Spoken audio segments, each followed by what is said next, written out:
इस वीडियो में हम देखेंगे कि किस तरह से इंडक्शन और रेजोनेंस बेंजीन रिंग पर मौजूद सब्स्टिट्यूएंट्स की एक्टिवेटिंग स्ट्रेंथ पर असरअंदाज होते हैं।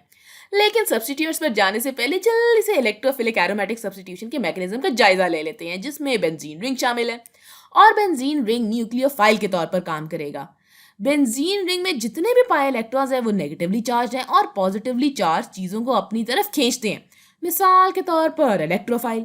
और चूंकि बेंजीन रिंग न्यूक्लियोफाइल के तौर पर काम करने जा रही है, इसलिए कुछ पाई इलेक्ट्रॉन्स इस इलेक्ट्रोफाइल के साथ बॉन्ड बनाएंगे। लिहाजा हमें न्यूक्लियोफाइल इलेक्ट्रोफाइल रिएक्शन हासिल होगा, जिसके नतीजे में इलेक्ट्रोफाइल रिंग में शामिल हो जाएगा। और मैं ये कहूंगी कि ये इलेक्ट्रोफाइल इस कार्बन में शामिल होगा, जिसका मतलब है कि इस कार्बन पर +1 फॉर्मल चार्ज आ जाएगा और ये हमारे पॉजिटिवली चार्ज सिग्मा कॉम्प्लेक्स को जाहिर करेगा। तो अगर आप बेंजीन रिंग में किसी सब्स्टिट्यूएंट का तस्वुर करते हैं तो इससे बेंजीन रिंग में इलेक्ट्रॉन की डेंसिटी बढ़ जाती है और इससे बेंजीन रिंग ज्यादा न्यूक्लियोफिलिक बन जाता है। और इलेक्ट्रॉन की डेंसिटी ज्यादा होने की वजह से पॉजिटिवली चार्ज सिग्मा कॉम्प्लेक्स को स्टेबल होने में मदद मिलती है। और वो सब्स्टिट्यूएंट जो इलेक्ट्रॉन डेंसिटी को ज्यादा करता है, हम इसको इलेक्ट्रॉन डोनेटिंग ग्रुप कह सकते हैं। और इलेक्ट्रॉन डोनेटिंग ग्रुप रिंग को इलेक्ट्रोफिलिक एरोमेटिक सब्स्टिट्यूशन की तरफ एक्टिवेट कर सकता है, जिसका मतलब है कि रिएक्शन का रेट बेंजीन के मुकाबले में तेज हो जाएगा। इसलिए हम इलेक्ट्रॉन डोनेटिंग ग्रुप को एक्टिवेटर कहते हैं।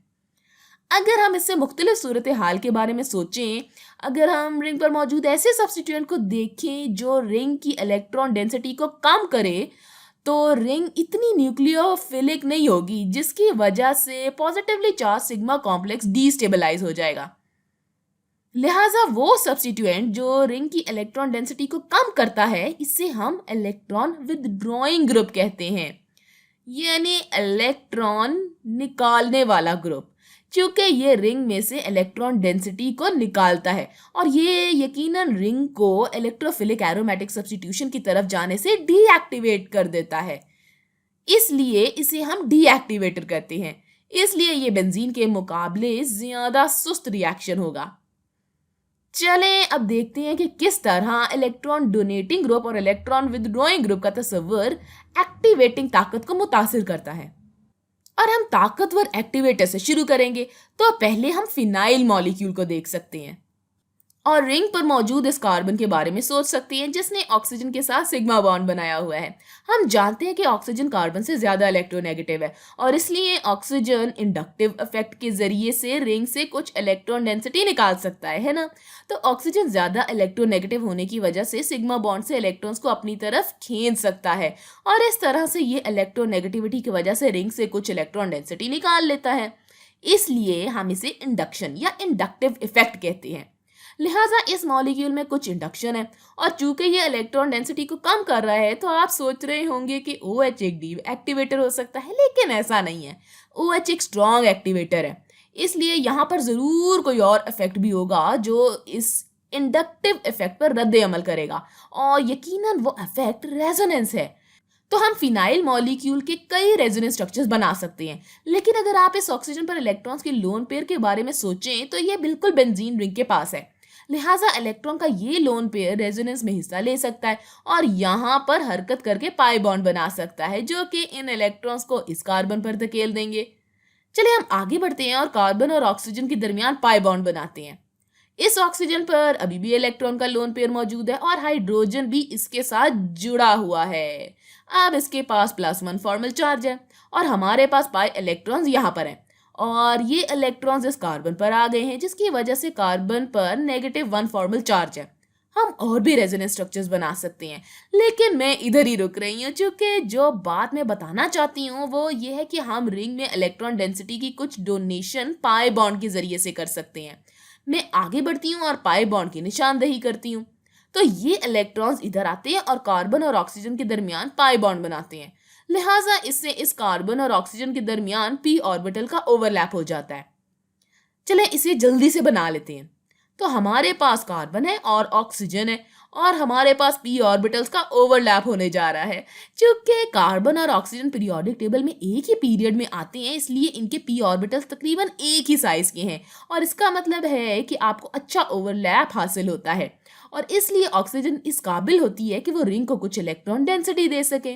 तो ऑक्सीजन पर मौजूद इलेक्ट्रॉन्स के लोन पेयर इस रिंग के पाई सिस्टम में कॉन्जुगेट हो जाते हैं और ये रहा एक पूरा इलेक्ट्रॉन डोनेटिंग इफेक्ट। ठीक है, आप रिंग की इलेक्ट्रॉन डेंसिटी को ज्यादा कर रहे हैं, लिहाजा रेजोनेंस इफेक्ट ये कहता है कि OH एक इलेक्ट्रॉन डोनेटिंग ग्रुप है, जिसकी वजह से ये एक स्ट्रॉन्ग एक्टिवेटर है और यही हम तजुर्बा करते हुए मुशाहिदा करते हैं।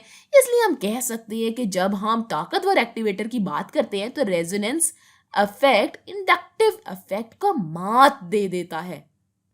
अब बिल्कुल ऐसा ही हम नीचे मौजूद एनिलिन के बारे में देखेंगे।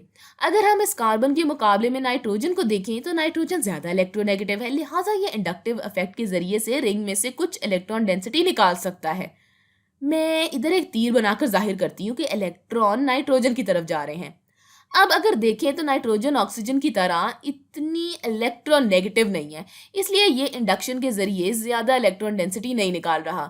चूंकि नाइट्रोजन के पास भी इलेक्ट्रॉन का लोन पेयर है, इसलिए ये रेजोनेंस में हिस्सा ले सकता है और पिछली मिसाल की तरह मैं इलेक्ट्रॉन्स के इस लोन पेयर को ले सकती हूँ और यहाँ ले जाकर पाई बॉन्ड बना सकती हूँ, जिससे ये इलेक्ट्रॉन्स कार्बन पर आ जाएंगे।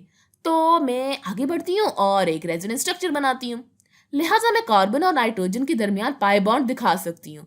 नाइट्रोजन अब पॉजिटिवली चार्ज होगा और अब इस कार्बन पर इलेक्ट्रॉन्स का लोन पेयर है, जिससे इस पर नेगेटिव चार्ज आ जाता है। आप और भी रेजोनेंस स्ट्रक्चर्स बना सकते हैं, लेकिन इस वीडियो में हमारे पास वक्त की कमी है, इसलिए मैं नहीं बनाऊंगी। मैं इलेक्ट्रॉन्स की निशानदेही करती हूँ। तो ये इलेक्ट्रॉन्स का लोन पेयर रिंग की पाई सिस्टम में शामिल हो गया और इससे रिंग की इलेक्ट्रॉन डेंसिटी ज्यादा हो जाती है और रिंग ज्यादा न्यूक्लियोफिलिक बन जाती है और पॉजिटिवली चार्ज सिग्मा कॉम्प्लेक्स को स्टेबल करती है।